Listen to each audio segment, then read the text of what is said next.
The parking attendant saved my daughter's life. Not a doctor, not a lawyer, not anyone you'd expect. A 62-year-old man in an orange vest who smelled like cigarettes and motor oil, and whose name I almost never learned. I keep thinking about that. My daughter's wedding was supposed to be the best day of my life. After everything, after her mother passed, after the years of just the two of us figuring things out together, I thought I'd finally get to exhale, watch her walk down that aisle and know I'd done something right. I was wrong about everything. Her name is Sophie. She's 31 years old, and she has her mother's eyes and her mother's stubbornness and a laugh so loud it embarrasses her in restaurants. She called me every Sunday without fail, even during the years when she was in grad school, and had no business having extra time for anything. She drove 4 hours to sit with me after the diagnosis scare 3 winters ago, the one that turned out to be nothing, and she slept on my couch for 5 days just to make sure. That's who my daughter is. The man she was marrying, I'll call him what he was, which is my son-in-law for exactly 11 days. His name was Callum. Callum Devereaux, 34, investment consultant, the kind of man who wore a watch that cost more than my first car and talked about it like he wasn't bragging. He had good teeth and a firm handshake, and looked you directly in the eye when he spoke to you, which I've since learned means absolutely nothing. Sophie met him at a conference in Denver 2 years ago. She was there presenting research. He was there for reasons I never fully understood. Within 6 months, they were living together in his condo in Charleston. Within a year, he'd proposed. The ring was enormous, and I remember thinking, when she showed me the photo over FaceTime, that it looked heavy. I don't know why I noticed that. It just looked like something that would weigh on a hand. I liked him fine at first. He was polite to me, remembered details, my preference for black coffee, the fact that I used to coach Little League, the name of the town in Alabama where I grew up. He was attentive in the way that some people are attentive, which is the way of someone who has studied how to seem attentive. I didn't see that then. I told myself I was being protective in that useless way fathers are when they're really just afraid of losing something. The wedding was held at a resort outside of Savannah. Not Savannah itself, some property 20 minutes out, the kind of place with white columns and Spanish moss and a price tag that made me uncomfortable even though Callum's family was covering it. 212 guests. A rehearsal dinner the night before that featured a raw bar and 3 different kinds of champagne. My father would have called it obscene.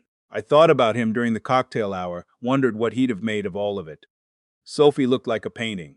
I'm not going to try to describe her dress because I don't have the words, and I'd rather not embarrass myself. I'll just say that when I saw her in the bridal suite before the ceremony, I had to look away for a second. Not because I was sad, because I was so full of something I couldn't contain it, and I'm a 64-year-old man from a small town who was not raised to cry in front of people. Dad, she said, you're doing the thing. What thing? The thing where you pretend to look out the window so I can't see your face. I'm looking at the landscaping, I said. It's very nice landscaping. She laughed. That loud, embarrassing laugh. I got to keep that memory. Whatever else happened, I got to keep that. The ceremony was at 4 in the afternoon. I walked her down the aisle and handed her off, and stood there with my hands clasped, watching my daughter look at this man, the way you hope your child looks at someone, and I did not allow myself to feel the thing that was sitting just below my ribs. That low-grade unease I'd been carrying for months without understanding it. I told myself it was grief. Missing her mother, wishing Carol could have been there. The reception began at 6. I was standing near the bar, not drinking, just standing, the way you do at these events when you don't know enough people and the music is too loud for conversation. When I felt a hand on my arm, I turned around. He was a small man, compact, the way working men often are. Maybe 60, maybe older, the kind of face that gets weathered early. He was wearing the orange vest of the parking staff, and he had a name tag that said Lonnie, and he was looking at me with an expression I didn't immediately know how to read. Not alarmed, exactly. Careful, you're the bride's father, he said. I told him I was. He looked over his shoulder. Not nervously, methodically, the way a man looks when he's making sure of something. I need to show you something, he said. It'll take 5 minutes, maybe less. I want to tell you that I hesitated, that I was sensible about it, that I said, who are you, and what is this about? But the truth is, something in the way he said it, the flatness of his voice, the complete absence of drama, made me follow him immediately. Drama would have made me dismiss him. It was the lack of it that scared me. He led me out a side door, down a service corridor that smelled like industrial cleaner and old carpet, and out through a door that opened onto a loading area behind the venue. There was a catering truck parked there, plastic bins stacked against a wall, a folding chair that someone had left open and unoccupied. He pulled a phone out of his vest pocket, turned it toward me. I need you to look at this, he said. I'm sorry to do this tonight. I thought about not doing it. But she's your daughter, and I couldn't. He stopped. pressed his lips together, started again. I worked for him. Callum Devereaux, his firm. I was in building services for the office complex where they're headquartered. I was there for 9 years. I looked at the phone. It was a photograph of a document. The image wasn't perfect, taken quickly, probably with shaking hands, but it was legible. A property transfer form. Sophie's name. Her condo in Mount Pleasant, the one she'd bought 3 years ago, with the money she'd saved since her first job out of college. The one she was proud of in that quiet way she had, never bragging about it, just occasionally mentioning the porch, the light in the mornings, the way the neighborhood felt. Her signature was on the form, or something that looked like her signature. He had her sign it 3 weeks ago, the man said.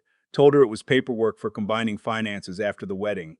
She didn't read it all the way through. He counted on that. He paused. I've seen him do this before. Not exactly this, but something like it. He had a woman in Atlanta. Stop, I said. I needed a second. I'm not a man who panics. I spent 31 years as a high school principal, and I've talked down situations most people never have to face. I know how to stay level. But standing in that loading area in my rented tuxedo, holding a stranger's phone in my hands, I had to work to keep my breathing even. Is this document filed? I asked. Not yet, he said, based on what I know of how he operates, and I learned more than he ever meant for me to. He files it after the wedding, after she's legally his wife, harder to dispute. Why are you telling me this? I said, not accusatory, genuinely asking. He was quiet for a moment. He fired me in February, he said. Said I was stealing. I wasn't. I never stole a thing in my life. He said it simply, without heat.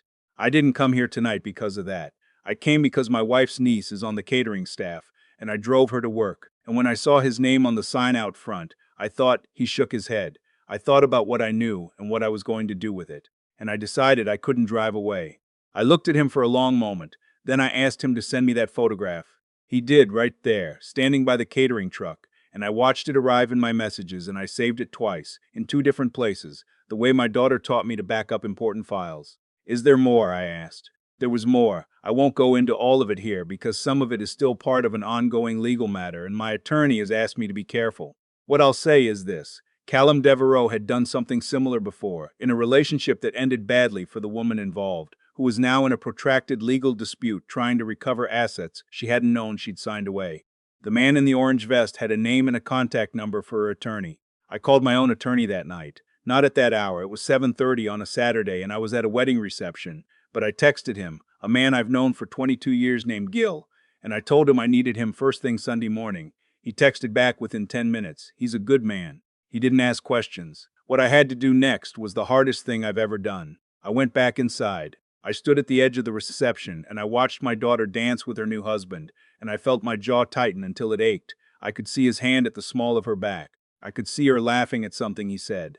She trusted him completely. That was the thing that was almost too much to bear. She was so completely without suspicion, so entirely there in the happiness of the night, and she had no idea. I danced with her once, her choice. She came and found me. You're lurking, she said. I don't lurk. I observe. You're doing your principal face. I was a principal for 31 years. I only have the one face. She put her head on my shoulder for a moment, just a moment, and said, I'm so glad you're here, Dad. I held on to her a beat longer than I should have. Me too, sweetheart, I said. Me too. I didn't tell her that night. I want to be clear about that, and I want to be clear about why. Because I didn't yet have everything I needed, and because walking into a confrontation without the full picture would have given him room to maneuver. I knew that from 30 years of dealing with people who'd done things they shouldn't. You don't confront until you're certain. You don't give them the chance to explain it away. Sunday morning, I called Gil at 8 a.m. He had a colleague who specialized in exactly this kind of situation. Asset fraud in the context of domestic partnership and marriage. By noon on Sunday, that colleague had looked at the photograph and confirmed what I'd feared. The document appeared to be a legitimate property transfer, and if Sophie had signed it, even unknowingly, even believing it to be something else, it would be legally binding upon filing, which Callum had almost certainly intended to do within days of the wedding. She needs to challenge it, Gil's colleague said. On the grounds that she signed under misrepresentation, we have a window. I drove to Charleston on Monday. Sophie and Callum had stayed in Savannah for 2 days, a short local honeymoon before they flew to Italy the following week. She was home. He was not. He'd gone to his office to, as he told her, tie up some things before the trip. I called her from outside her building. Dad?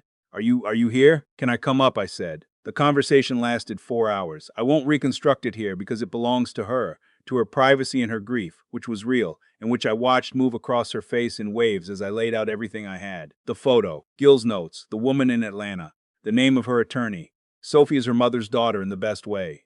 She didn't collapse and she didn't rage. She went quiet, and in that quiet I could see her reassembling herself the way a person does when the ground shifts, when what they thought was solid turns out to be constructed of something far less reliable. She asked me 3 questions. She asked if I was certain. She asked what her options were.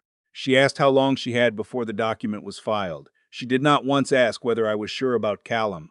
She did not defend him or look for an alternate explanation, or ask me to consider that I might be wrong. I think, somewhere, she already knew something. The way you sometimes know without knowing you know. Her attorney, one of Gil's people, someone she felt comfortable with immediately, filed the legal challenge that Wednesday. I won't detail the proceedings. What I'll say is that the transfer was ultimately invalidated, that Sophie's condo remained hers, that a second look at their joint accounts, opened just weeks before the wedding, revealed patterns that her attorney flagged for further review. She filed for annulment 11 days after the wedding. Callum Devereux did not take it quietly. He sent messages, made calls, showed up at the building once, before a firmly worded letter from her legal team put an end to that. None of it changed anything.